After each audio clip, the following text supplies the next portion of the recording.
Wins mini bus drive कर रहा था और वो काफी गुस्से में था।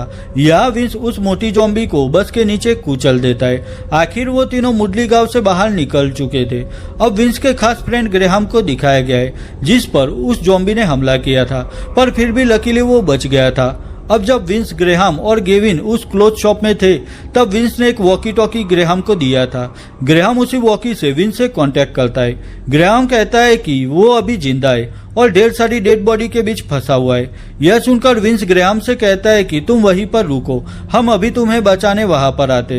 यह विंस, नील और माइक बाहर आ गए थे, पर फिर भी अपने दोस्त ग्रेहाम को बचाने वो फिर से मुडली गांव की ओर रवाना होते।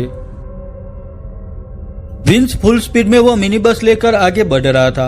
अब विंडशील्ड पर उस मोटी ज़ॉम्बी का खून चिपका हुआ था, तो विंस ठीक से नहीं देख पा रहा था। अब मुडली गांव में एंटर होते ही उस मिनी बस का एक्सीडेंट हो जाता है और यहाँ वो मिनी बस भी पूरी तरह से खराब हो चुकी थी।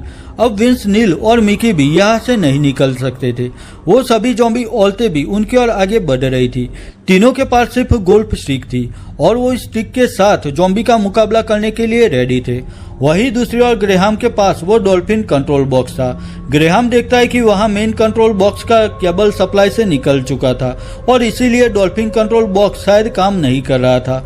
वहीं विंस, मिकी और नील भी अब मरने के लिए रेडी थे, पर उसी वक्त ग्रेहाम कंट्रोल बॉक्स का केबल सप्लाई से कनेक्ट करता है और उसकी असर से वो सभी ज़ॉम्बी औरतें अचानक रुक जाती है।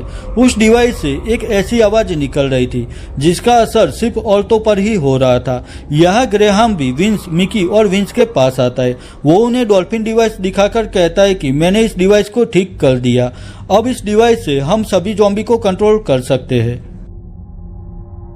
अब नील वो डिवाइस ग्रेहाम से ले लेता है। वो देखना चाहता था कि यह डिवाइस कैसे काम करता है। नील जैसे ही डिवाइस ऑफ कर